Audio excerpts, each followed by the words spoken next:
శ్రోతలందరికీ నమస్కారం. ఇవాళ మనం వినబోయే కథ ఎదురు చూడని క్షమాపణ. రచించిన వారు వి నాగజ్యోతి గారు. మోహన్ రావుకు వియ్యంకుని దగ్గర నుంచి గృహప్రవేశానికి 4 రోజులు ముందుగానే రమ్మంటూ ఫోన్ వచ్చింది. ఆ తర్వాత వియ్యపురాలు కూడా కరుణకి ప్రత్యేకంగా ఫోన్లో అదే మాట చెప్పడంతో వాళ్ళ అభిమానానికి చాలా సంతోషం కలిగింది. కూతురు రాధ ద్వారా ముందుగానే ఈ కబురు తెలిసిన దగ్గర నుంచి కరుణ మనసులో కొంచెం కంగారుగానే ఉంది. మోహన్ రావుకి కూడా కూతురింటికి వెళితే ఏ మాట వినవలసి వస్తుందోనని మనసులో ఒక మూల బెంగగానే ఉంది. ఈ విషయం ఇద్దరి మనసులో ఒకేసారి మెదిలినా విచిత్రంగా భయం వలన ఎవరూ ఒకరితో ఒకరు మాట్లాడుకోలేదు. కూతురు సాయం కోసం వీలు చూసుకుని 2 రోజులు ముందుగానే గృహప్రవేశానికి మాత్రం బయలుదేరారు. ఇద్దరిని ఎంతో అభిమానంగా వియ్యంకులు ఆహ్వానించినా మనసులో ఇద్దరికీ బెంగ తీరలేదు. అల్లుడు గృహప్రవేశం చాలా ఆర్భాటంగా జరిపాడు. ఇంటి నిండా అతిథులతో రాధ తన అత్తగారి వెనకే ఉంటూ పనిలో బాగా బిజీగా ఉంది. ఉన్న 3 రోజులు కరుణ కూతురితో ఒంటరిగా మాట్లాడడానికి ఎంత ప్రయత్నించినా కుదరలేదు. గృహప్రవేశమైన మరునాడు మోహన్ రావు కరుణలు వియ్యంకులకు కూతురు అల్లుడికి చెప్పి తిరుగు ప్రయాణం కట్టారు. పెళ్ళై 4 ఏళ్లైనా మీ అమ్మాయి ఇంకా నెల తెప్పలేదంటూ వియ్యంపురాలి నుంచి ఏ మాట వినవలసి వస్తుందోనని భయపడిన కరుణకు అసలు ఆ మాటే రాకపోవడం కొంత ఆశ్చర్యం కలిగించింది. బహుశా ఇంట్లో అతిథులతో హడావిడిగా ఉండి ఆ ప్రస్తావన రాలేదేమో అనుకుంది. రాధా ఇంటి నుంచి వచ్చిన తరువాత మోహన్ రావు ముభావంగా ఉండటం చూసి కరుణ బహుశా ప్రయాణిక బడలిక వలనేమో అనుకుంది. 2 రోజుల తర్వాత కూడా పరధ్యానంగా ఉంటున్న భర్తను చూసి ఏమైందోనన్న కంగారు కలిగింది. రాధా ఇంట్లో ఏమైనా గొడవ జరిగిందా? అసలు రాధా అల్లుడి మధ్య సంబంధం సరిగ్గానే ఉందా?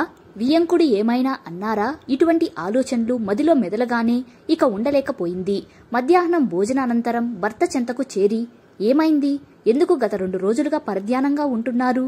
రాధా ఇంట్లో ఏమైనా అన్నారా అంటూ ప్రశ్నిస్తూ భర్త మొహంలోకి ఆత్రంగా చూడసాగింది. ప్రేమతో కూడిన కరుణ కంగారు చూసిన మోహన్ రావుకి కళ్ళు చెమ్మగిల్లాయి. అందరిలా ఎన్నో ఆశలతో తన ఇంట్లో అడుగుపెట్టిన కరుణకు తన ప్రవర్తన వల్ల కలిగిన మానసిక బాధ కళ్ల ముందు మెదిలింది. తన అల్లుడి మాటలు, కూతురి పట్ల అతను చూపించే ప్రేమ, బాధ్యత తనలో లోపాన్ని వేలెత్తి చూపుతున్నట్లు అనిపించింది. గతం కళ్ల ముందు కదిలింది. డిగ్రీ పాసై ఉద్యోగం చేయాలనుకున్న కరుణ పెళ్లి తర్వాత అవసరమైతే చెయ్యమని తండ్రి అనడంతో ఆ ప్రయత్నం మానుకుంది. కరుణ తండ్రి ఉన్నంతలో మంచి కట్నం ఇచ్చి మోహన్ రావుతో వివాహం జరిపించాడు. మోహన్ రావు మున్సిపల్ హైస్కూల్లో ఉపాధ్యాయునిగా పనిచేస్తున్నాడు. ఏ చెడు అలవాట్లు లేవు.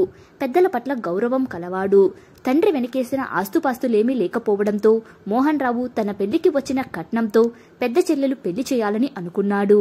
చెల్లెలు బీఈడీ చేస్తే గాని వివాహం చేసుకోనని పట్టుబట్టడంతో వివాహ ప్రయత్నాలు కొంతకాలం ఆపవలసి వచ్చింది. ఆ తర్వాత వచ్చిన సంబంధాలు ఛాయ తక్కువని కొన్ని, ఉద్యోగం లేదని మరికొన్ని కుదరలేదు. మోహన్ రావుకి పెద్ద చెల్లి వివాహం ఒక పెద్ద సమస్యగా మారింది. మోహన్ రావు తల్లి కూడా పెళ్లై 3 ఏళ్లైనా మనవడినో మనవరాలినో అందించలేదంటూ కరుణను తరచూ సాధించడం మొదలుపెట్టింది. ఇరుగు పొరుగు వారు ఆ విషయం అడిగిందే తడువు, తనక అదృష్టం లేదేమో అంటూ నిష్ఠూరంగా మాట్లాడటం, కూతురు పెళ్లి కాకపోవడానికి కారణం కరుణ అడుగు పెట్టడమే అంటూ నిందించసాగింది. అత్తగారి సాధింపు కరుణకు చాలా బాధ కలిగించింది. ఒకసారి రాత్రి భర్తతో ఏమండి, అత్తగారు పిల్లలు కావాలని రోజూ అడుగుతున్నారు. మనం ఏమీ జాగ్రత్తలు తీసుకోవడం లేదు కదా, ఎందుకైనా మంచిది ఒకసారి మంచి డాక్టర్ని సంప్రదిద్దామండి అనగానే చూద్దాంలే అంటూ దాటేశాడు. 1-2 సార్లు మళ్లీ ఆ మాట అనగానే కోపం, విసుగు చూపించడం మొదలుపెట్టాడు. తన మనసు మళ్లించుకోవడానికి ఉద్యోగం చేద్దామనుకున్నా అత్తగారు ఒప్పుకోలేదు. తండ్రితో తన బాధ చెప్పుకోలేక లోలోన మదనపడసాగింది. ఒకరోజు అనుకోకుండా అత్తగారు కోపంగా మాట్లాడే సమయంలో తండ్రి తన ఇంటికి రావడము, విషయం తెలియడము జరిగింది. ఆ రోజు కరుణ తండ్రి వెనక్కి బయలుదేరుతూ బస్టాప్ దగ్గర దించమని అల్లుడికి చెప్పడంతో అత్తగారు ముగ్గురు వెళ్లకూడదంటారని కరుణ ఇంట్లోనే ఉండిపోయింది. తన అత్తగారి మాటలకు తండ్రి ఏమనుకుంటారు, తన గురించి ఎంత బాధపడి ఉంటారోనని మనసులోనే మదనపడింది. కనీసం ఏదో నచ్చజెబుదామంటే తండ్రి కూడా వెళ్లలేకపోయానని బాధపడింది. 2-3 నెలల తరువాత అదృష్టవశాత్తు మోహన్ రావు ఎన్నో సంబంధాలు వెతికిన తరువాత పెద్ద చెల్లెలికి ఓ సంబంధం కుదిరింది.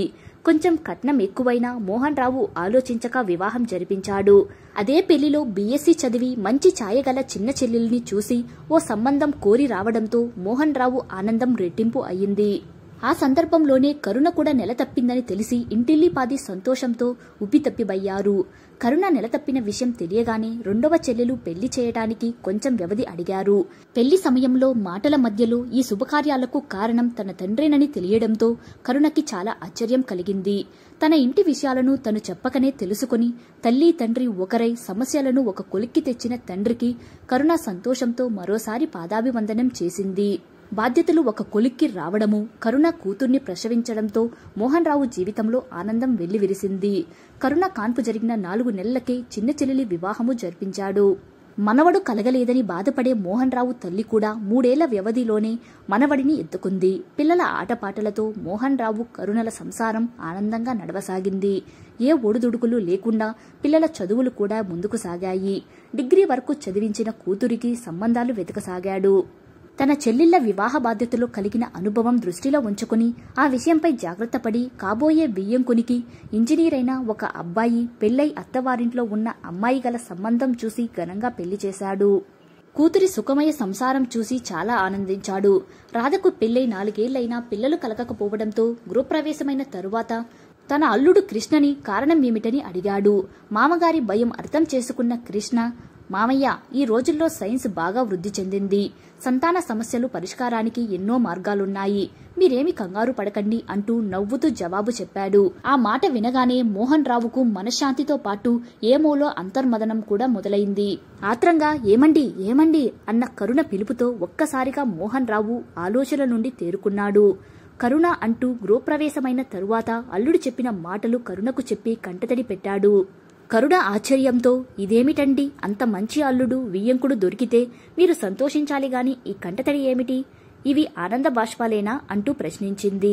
ఆ మాటలకు మోహన్ రావు మరింత ఇబ్బంది పడుతూ, కరుణ, ఐఎమ్ సారీ, నన్ను క్షమించు అని పదే పదే అనడంతో కరుణకు ఏమీ అర్థం కాలేదు. వంటగదిలోకి వెళ్లి గ్లాసుడు నీళ్లు 2 కప్పుల టీతో వచ్చింది. అవి తాగి 10 నిమిషాల్లో కాస్త తేరుకున్న మోహన్ రావు, కరుణ, నేను నీ దగ్గర ఒక విషయం దాచాను. మన పెళ్లై 3 ఏళ్లైనా పిల్లలు లేరంటూ అమ్మ నాతో అనడం, స్నేహితులు చేసే వేలాకోలం నన్ను బాధించింది. డాక్టర్ని సంప్రదిస్తే కొన్ని పరీక్షలు చేసి నాలోనే చిన్న లోపం ఉందన్నారు. కొద్ది నెలలు మందులు వాడితే సరి అవుతుందని కూడా చెప్పారు. ఆ విషయం ఎవరికైనా తెలిస్తే నా గౌరవం పోతుందని చెప్పలేదు. నీతో కూడా చెప్పడానికి సిగ్గుపడి నీ మీద లేనిపోని కోపం చిరాకు చూపించాను. ఈనాడు మన అల్లుడి ప్రవర్తన ఆనాడు నేను చేసిన తప్పుని నాకు తెలియజేసింది. నా లోపం తీరి మనకు పిల్లలు కలిగేంత వరకు నువ్వు ఎంత మానసిక స్తోభ అనుభవించావో నన్ను క్షమించు కరుణ అంటూ చెయ్యి పట్టుకున్నాడు. భర్త మాటలు విన్న కరుణ, నాకు ఈ విషయం అప్పుడే తెలుసు. మీ రెండో చెల్లెలు పెళ్లి తర్వాత మిమ్మల్ని నిలదీసి అడిగేదానినే. ఈలోగా నేను నెల తప్పడంతో ఇక ఆ రాద్ధాంతం ఎందుకని ఊరుకున్నాను.